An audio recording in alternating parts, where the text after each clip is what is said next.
Hello, Kingdom Encouragers.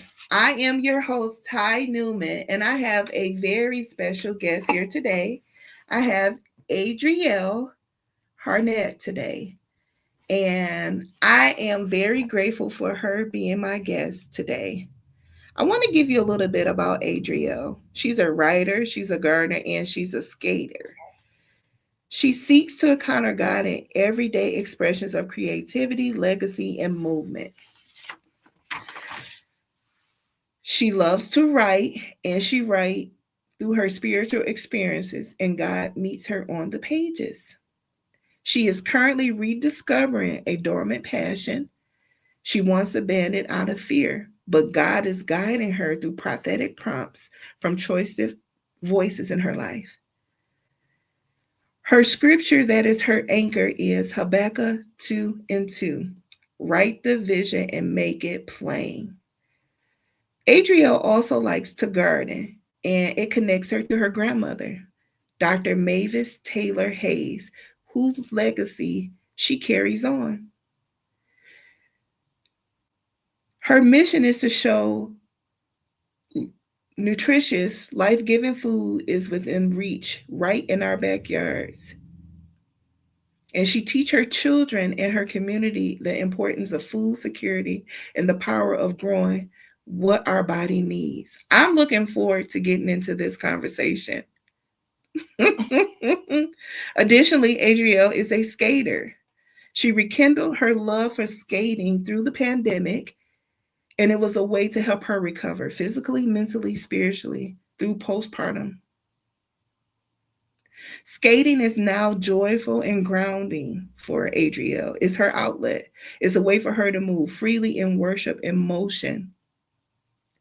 Adrielle believes in leaving a legacy of movement and normalizing physical stewardship as a part of kingdom living. Without further ado, I want to welcome Adrielle to the Kingdom Encourager podcast. Hi, Adrielle. How are you today? Hi, Ty. I'm good. How are you?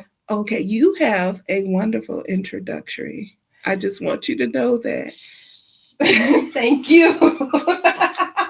You did a great job. That was a lot. But it's beautiful, and it's like, okay, I just started gardening. Okay. And I tried it last year. It worked out so well. Okay. But this year, I am seeing the fruit of my labor. Okay. I was going to say, what did we learn? Mm-hmm. I learned, you know what? I learned a lot. And plants are like babies. You got to talk to them. You got to pray for them. It's a lot you got to do with plants. You got to feed them. You're keeping them alive. Yes. And you're helping them grow. Yeah. And I have like a little starter, but they're coming up. They're blossoming. I see the roots coming up. And I'm excited about the full bloom. Okay. Yeah. Yeah. So what you growing? Cucumber, squash, lettuce, basil, thyme, lavender. Okay. I have quite a few things. Tomatoes. Did I say squash? Greens. Okay. Lettuce. Wow. And am I missing something? Peppers. Oh, that's gonna be good. Green beans. Okay. So I have quite a few things that are blooming. Yeah. And I'm excited about those things. That's awesome. That's awesome. Very excited about them. But I want to know a little bit more about you. About me. Mm-hmm. So who is Adrielle? Adrielle I am a daughter. Mm-hmm. Let's see here. I have both my mother and father, married almost 40 something years. Wow. Don't get me to quoting because I'm going to mess it up. I want to say 43, 44 years. And also serving in ministry. Mm-hmm. I am a middle child of 3 girls. And let's see here. I am married to my husband, Kenneth, for 8 years this summer. Mm-hmm. I am a mother to 3 beautiful girls, Lily, age 14. This is my bonus daughter. And Riley, age 6. And Ava, age 4. We have some things in common here. Yeah, we do. I am a middle child. I am number 4. This never came up. I am number 4. I am a middle child. I And I also am a partaker of the bonus family. I have 2 beautiful daughters that are part of my bonus family, Dominique and Destiny. And then we have a total of 7 beautiful children all together. Yeah, but I don't know if I should be giving their name over the air, but I'm gonna say Iana, Deanna, Deshelle, Derek, Destiny, Dominique, and Edward. Okay. We have a beautiful blended family. Gotcha. Yeah. And we're celebrating 20 years in marriage this year. We've been together for 23 years, so God is good. That is awesome. That is awesome. But I want to get back to Adrielle. Okay. It's nice to have things in common. It is. It never came up, but it's funny that you brought up the middle child thing. I was just thinking about middle children that play big roles in the Bible that we don't think about their birth order. And I know there's this trend going on TikTok. I'm sorry, I'm the segue queen. If it's not a segue, it's a song. So I'm gonna try to look. Just give me the eye if I'm doing too much. But TikTok, and they're doing the siblings is like, "Hi, I'm the firstborn," and blah blah blah, and then they pan to the middleborn, and then they go right off. They don't even get talk time. It's like right to the baby. Oh wow! I know, it's hurtful. I wish they would, but I have to check that out. Have you ever thought about major players in the Bible that happen to be second born? Like, I was thinking about Jacob, of course. Jacob and Esau. He wasn't supposed to be running anything. He was supposed to be bringing up the rear. And just so many others. I think technically Joseph was maybe a middleborn. Maybe not so much. Well, it's a lot of it's quite a few. It's just everyone has their journey. And I've heard that the middle child is the problem child. No, I don't think so. I think the middle child is the misunderstood child. That's more like it. That's what I think. I remember just growing up, and it was like everybody, in my opinion, with my family, it was like they had their time, but when it came to me, I was kind of like, do I belong here? Oh, yeah. Okay. Yeah, but I'm thankful that I did have the family that I did have. God really had to do a work in my life, because I was like, okay, I didn't think. Have you ever? I told God, I said, did you mean to send me here? Put on the wrong doorstep, Lord. But just understanding my purpose now, I am very grateful. I at times I felt that everybody that were older, it was like, you're too young to do this, you're too young to do that. And then it's like you kind of just it's like sometimes you feel like you're forgotten about, but you're really not. But it's like that's your perception. But it's like, just coming out of agreement with that, and just really accepting the part that you played in your life. And it's like, okay, Lord, I get it now. I think the gift in it is self-awareness.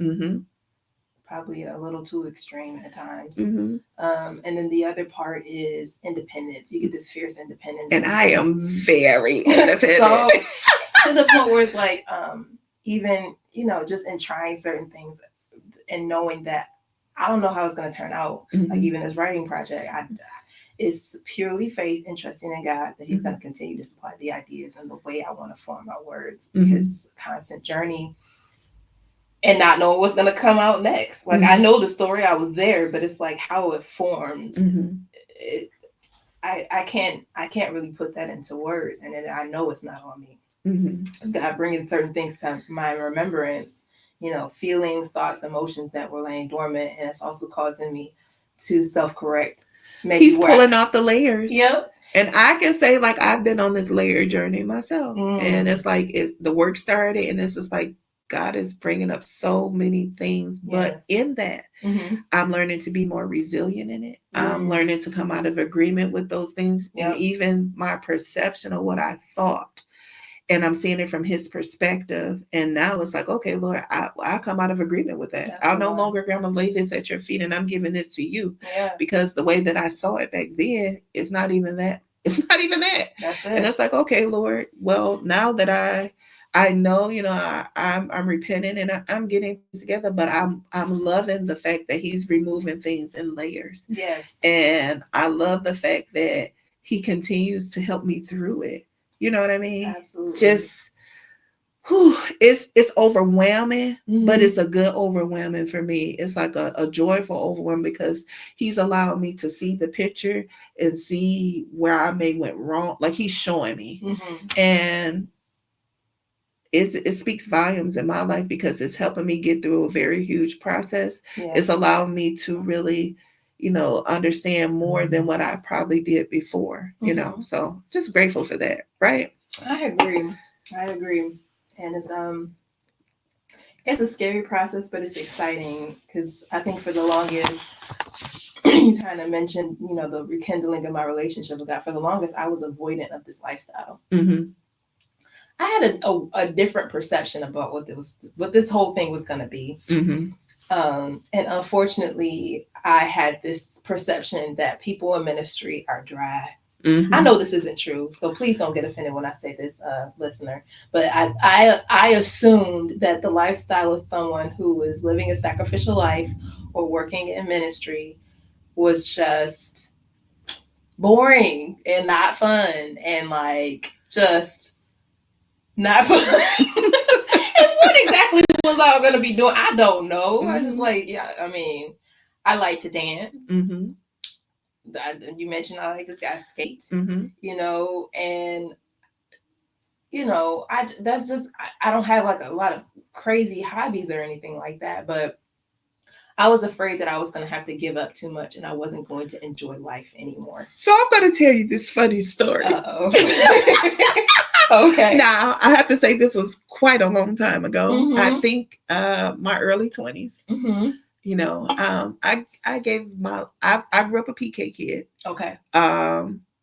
Outside of that, when my parents separated, we kind of did our own thing. But when I really came back and got serious about God, when I rededicated my life to God. Yeah. Now, I know this may be a thing that people still do, but I remember during that time, just being in a backslidden state, coming back to Christ, and I became a part of one of my family ministries. And they was like, "Oh, you gotta throw all those things away, the things that you're not doing." And this is where my mindset was. So let me just say this. It was fun. When I think about it now, I laugh so hard about it. So at a time, I loved Mary J. Blunt. That was my girl. Okay. And most people, and they probably still do this. I don't know if they do it or not, but when you're going through life problems, you get them songs you listen to. Like now, it's praise and worship. Came to mind. I'm like, girl, please. But it's praise and worship now, But still, and I was thinking, I was listening to the preacher preach, and he was like, "You gotta throw all those things out. You gotta, you gotta get on the right path." And I was like, I gotta throw away my Mary J. Blige CD. He said, But I did throw it away. Yeah. I did throw it away. But it was like, for a minute, I was like, hey, wait a minute. Yeah. But it's like I've grown so much since then. Is it gradual for you, or is it all at once? Just everything must go. Like, you know what? It was gradual. Okay. But when he said that, I was just thinking about all the stuff that I had to throw away and give up. And it was like, okay, Lord, I got to get this right. And it's like, my thing is like, Lord, I don't want to let you down. I feel like I've done enough of that in my life. And now I'm just on this straight path. And it's like, I surrender. Lord, I give you all of me. Yeah. And it's like, he's just honored that for me. Yeah. But I just remember that. And it was like, I laugh about it now because it was so funny at the time. It wasn't funny at the time, but now when I look back and I think about it, it's like, oh my God, that was very immature of me.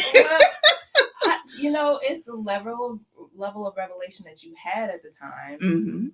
And I say, kind of what prompted me reconnecting to, this is a funny story. Well, not really funny, but like just interesting kind of. So pandemic, everything's closed. I'm 3 months pregnant when the announcement came, and I'm like, oh, we're about to be in the house.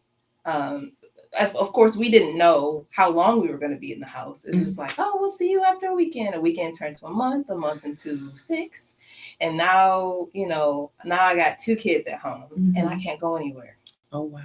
So 2 things happened. One, I'm an introvert, so it took me a while to realize that I was affected by the seclusion. I was like, oh, I don't have to deal with people. Great. This is nice. And it's like, I don't have to talk to nobody at the grocery store. They're just going to drop stuff at the door. This is great. But after a while, I was like, man, I just want to talk to somebody new. I'm looking at the same 7 people every week. Those grocery store experiences were something else. You better listen. You better be standing 6 feet because people was like, And the 2 people on the elevator, only 2 people on the elevator. I remember going to the doctor. We had to go to the doctor, and it was 2 people on the elevator. The lady stopped us at there. She said, no, only 2 people. See the feet? There's not enough room. I'll see you later. But the pandemic was a really trying time because it was like a time of uncertainty. And nobody really knew what was going to happen. Not at all. And where we were during the pandemic, my husband and I were renewing our 15th vow renewal for our 15 years of marriage during that time. And we were preparing, sending the invitations, save the dates out. And then they shut everything down. And we called the hall that we decided to have our wedding. And it was like, well, you have to reschedule the date. And we didn't know when to reschedule. So we set it out for a year after, right before our 16th anniversary, so we could try, but we wasn't still sure what was going to happen. So that was very interesting. Yeah. But, God got us through, and I was already working from home. Yeah. So I was used to being in the house, and then it was like we all were coming in, and it was very interesting, I'll say. Yeah. Very, very, very interesting. Yeah. But God got us through. Yeah, he did. It's so much that happened during the time of the pandemic, and God really kept us. Yes, he did. But a couple things happened. So my friend group that I had grown up with since high school, we kind of, through the years, through life events, kind of split. And a young lady I would consider my best friend. After I had my first child, she came to visit, but and even through some of the pandemic, she was kind of like corresponding. We live in 2 different states. But after a while, I stopped hearing from her. And I would send her texts and call and things like that. And she wasn't responding. So I was just feeling very lonely and, expressing to my husband. And as always, I love my husband. To life, I do. There's just certain things he just does not understand. And honestly, you gotta have that girl time. I care to hear. You gotta have that jokey joke. And girl, guess what? Yes. You need that sometimes. Absolutely. So I turned to an app for a while. It was called, it is called Peanut. I don't know if you've ever heard of it. Peanut, and it's geared towards moms. Okay. So I found, it's like, can you imagine just moms on Facebook? Just moms, nobody else, just moms of varying ages and walks of life. And I found some Christian moms through Peanut, and I connected with a good friend. I would say she's one of, like, when I talk about spiritual matters, and she lives in, hold on, I gotta pause because it's on the West Coast, and it's right there. Las Vegas? Portland, Oregon. Oh, Oregon. She lives in Oregon. And right now it's out of budget and my immediate plans to visit, but we're going to have to meet in person at some point. But we met through this app, praying for each other and encourage each other. And I would say that she ignited a passion in me to chase after God in a way that I had not in a long time. When the pandemic hit, excuse me, I was not attending church. And I was just feeling burnt out. There was no church hurt specific. Nobody hurt me. Nobody said anything crazy to me. I just was tired of doing stuff and not feeling like I was making any real impact in the kingdom, And that's no, I hope that's no affront to anyone. But I was just like, I went on maternity leave and I didn't come back after my first child. And it was, and I have regrets there, and I'm sure a conversation will need to be had. But I was in my own self. I was just tired. And then the pandemic happened.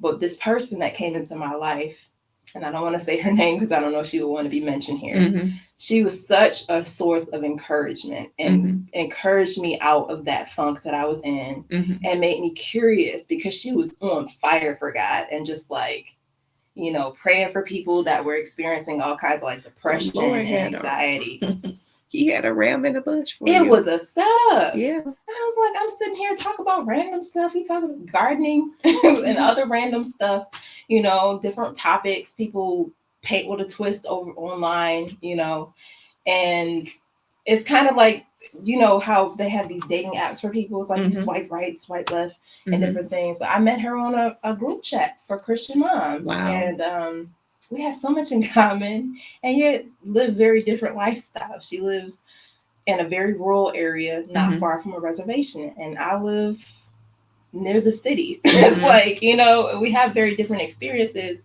but that's like my sister. I call her like my sister. That's a blessing to just meet someone through the airways like that. And then you have to have a dope meetup, you know. Yes, and, someday. You know, and just, you know, when it's time. Yes. And it's appointed time. Absolutely. But she's encouraged me through a lot of different things. So said all that to say, I've just been on this quest since when you know, she kind of encouraged me and other Christian moms in the group chat. We were talking about like, you know, having Bible studies that maybe we can't go to a church. The church doors aren't open yet. We'll have Bible studies at home. So I started doing that with my kids. So my ministry started at home, ministering to my children, reading this Bible, children's Bible to them.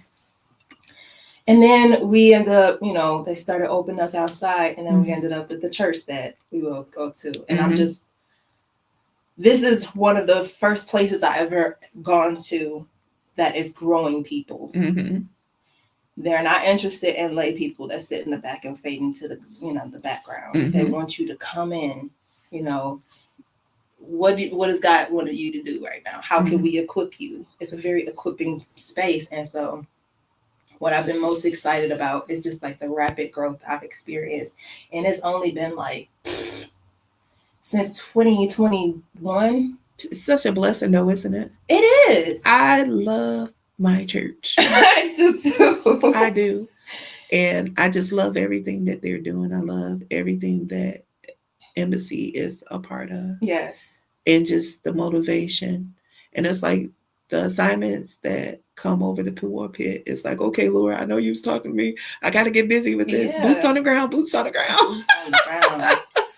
Does it feel scary to you sometimes? At times, yeah. Like really just like, I think me working from home, I worked at home before the pandemic. So I pretty much was at home for like 7 years. Okay. And I was used to being at home. And I think my family was used to me being at home. So when it was time to get back out there, it was like, that was an adjustment for my family because everybody's, somebody's always at home. That's what they'll say. Ty can handle it. Someone's always at home. And now it's like, oh, I'm doing this, I'm doing that, I'm doing this, I'm doing that. It's like, she's never here. And then when I'm there, it's like, oh, I'm not going to be here for that long. I'm about to get ready to go. Yeah. So it's just like they're not used to it, but they're adjusting. And it was kind of hard. It was like a whole shift, you know, a big, huge change. And it's like, okay. And then we were, wearing the mask and all, like, although we're not truly wearing masks to a great capacity as we were before, just all of that came into play. And it was just like, we were just doing things that were, necessary. Absolutely. And I think me working from home for such a long time, I was like kind of by myself. And then now, they're all on top of you. Yeah, I'm and then I'm at church and all these people, and it's like it was a culture shock to me, honestly, because I was used to like being by myself. And just becoming reacquainted with other people. And then it's like I'm kind of shy. But then it's like, okay, the Lord's trying to pull me out of that shyness. And then it's like I've had some moments where it was just like, oh, the pressure is on right now. Really? Yeah, especially working with media. Oh, yeah. Yeah, but to God be the glory, I say. And it's like I'm gonna continue to show up because that's the space that the Lord wants me to be at this moment. And I'm being obedient to it. So I'm showing up the way that he asked me to. And it's like I'm growing through that. And some things that he's refining in me. He's stretching me in some areas. And I was like, okay, I'm working through it. And I'm okay with that. You know? Yeah. But I do have some questions for you. Okay.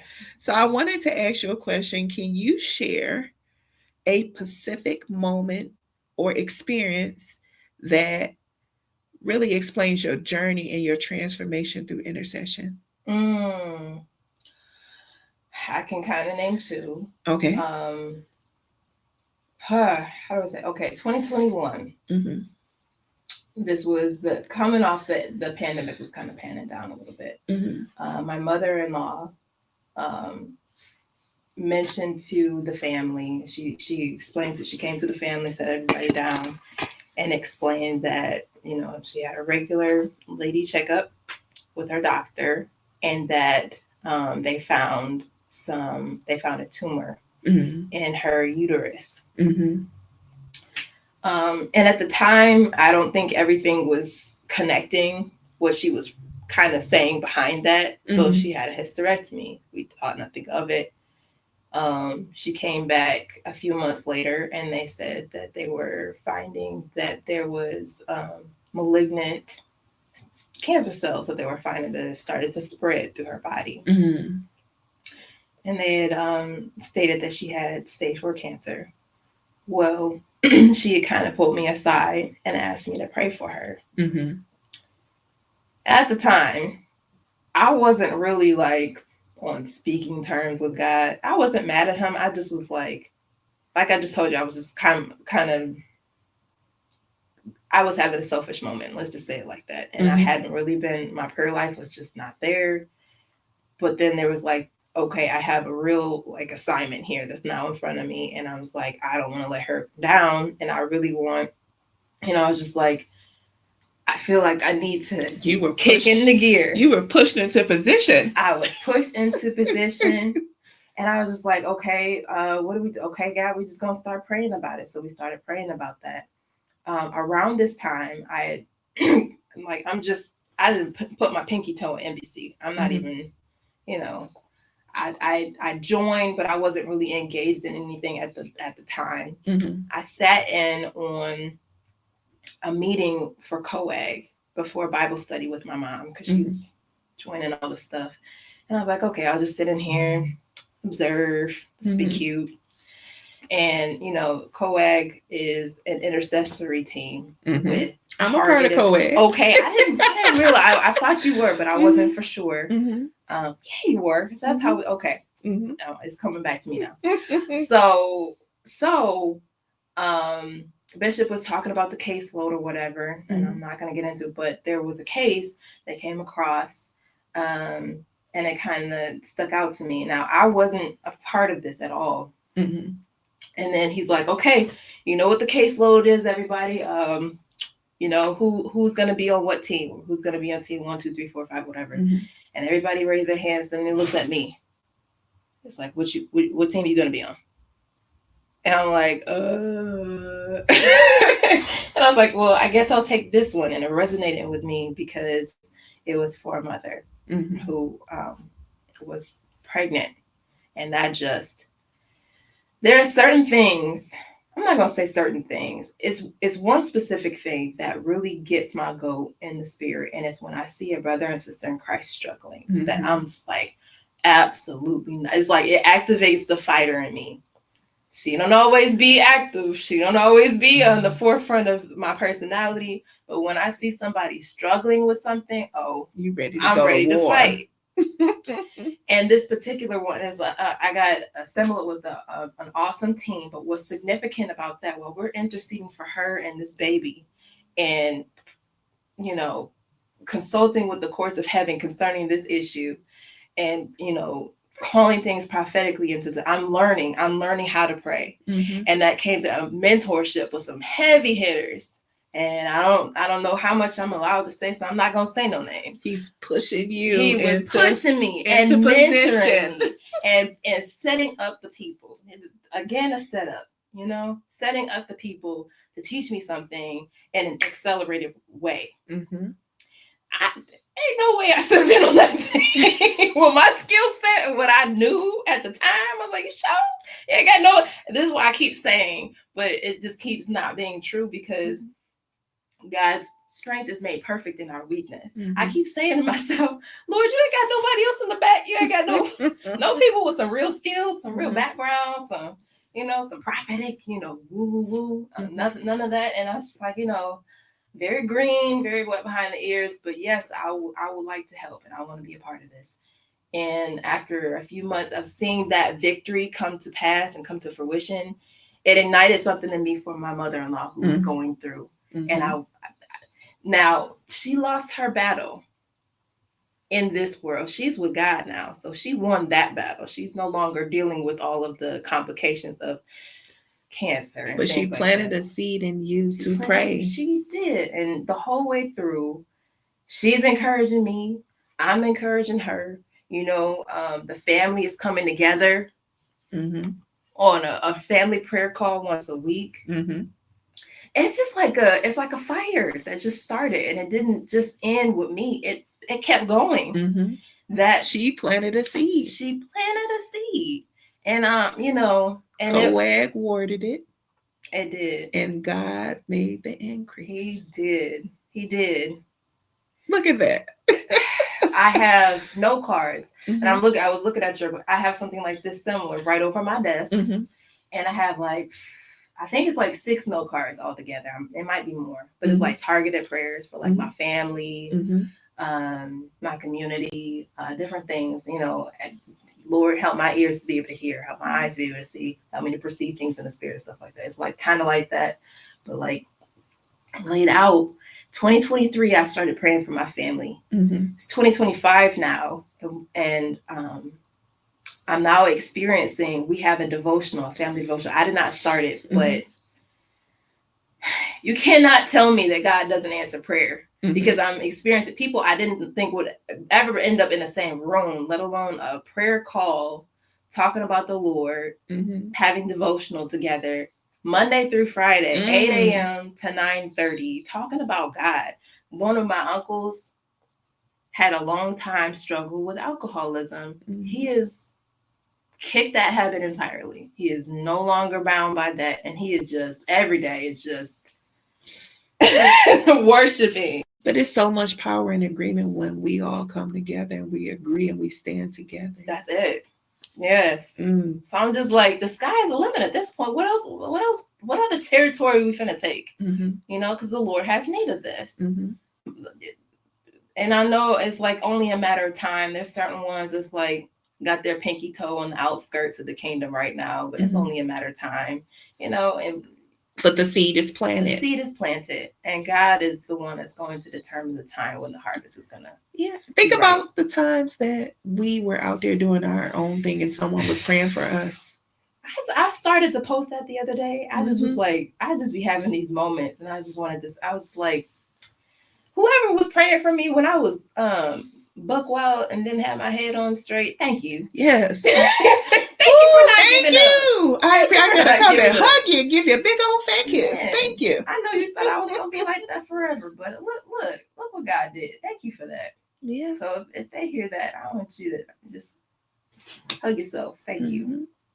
And so I don't know. It's just a radical journey God has me on. It's only Him, and it isn't the boring thing I thought it was gonna be. There's nothing boring about following Christ. Being saved every day. Being saved is lit. That's all I can say. Being saved is lit. And just really truly living for the Lord is lit. It is. And you would think, one thing for myself, I would have to say, I've never fit in with the world. I've been in a room with people that do worldly things, but it's I'm pushed into this corner. I don't belong here. Yeah. You don't belong here. Yeah. This is not where you belong. And it's when I'm at church, I have the liberty. If I want to dance, if I want to shout, if I want to sing, I have that comfort. My liberty is in the ministry. Awesome. It's there. And it's when I'm out, it's They're like, oh, she's wound really tight. I'm not wound tight. It's like, this is not my arena that the Lord wants me in. It's like when I'm within the ministry, I have the liberty to express myself. Yeah.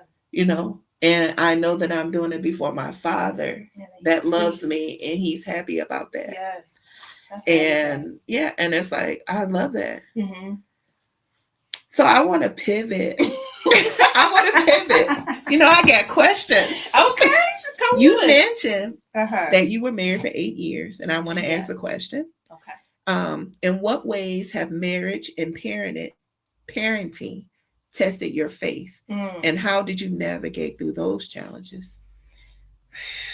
Marriage and parenting challenged my faith. My husband and I went through a really rough patch around the pandemic. I think it was just the fact that there was really nowhere else to go. And I joke with him now about it, but my husband has this funny personality. And I mean, no disrespect when I say this. You have to let Ken out. He's so for real. He has his routine, his little hamster wheel. He goes out, and we joke about this. So it's, you know, he goes out, he gets his hair cut. He'll go to the gym at a certain time every other day or whatever. You know, even the work is part of his ritual of being out, letting him out. And if he does not have that, he go a little crazy. That pandemic did it for him. He's a very social person. And I think we were just frustrated with each other. I was hormonal, being pregnant and different things, and just going through the different stages of postpartum. There was a time I didn't know if we were going to make it. We sought therapy in the middle of the pandemic. And when I say I didn't think we were going to make it, I think both of us were falling back on, I'll say our ninja training of how we grew up with our family members, and just, you know, him from the streets and me from, you know, my family. And we're like having shouting matches because we can't go nowhere, and I gotta and you beef it. And where are you gonna go? You can't stay in the hotel. Oh, listen. Where are you gonna go? I stay in a 1-story ranch. I have no basement. Where are you gonna go? The bathroom? It's just the living room. I mean, you can get real creative and go to the kitchen. I mean, where are you really gonna go? We had to deal with each other. And I learned some tools. We had a thank God, saved therapist. And I am an advocate for therapy. My late grandmother was a therapist. Too. Okay, I did not know that. I love therapy, and especially therapy that's centered around believers. Someone that can stand on the word of God with you and also see it from your perspective. Yes. I love it. Yes, but she helped me understand. She helped me understand how there are sometimes like my expectations that exist in my brain, and I have a way in my mind that it's just supposed to be like this, and I don't understand why it's going any other way. And helped me to really check that and be like, okay, these are my expectations. Are we on the same page with this? Like, can we work this out? Or do you have a different expectation? Do you have another way of doing this? My way is not the only way of doing things. And I think having higher quality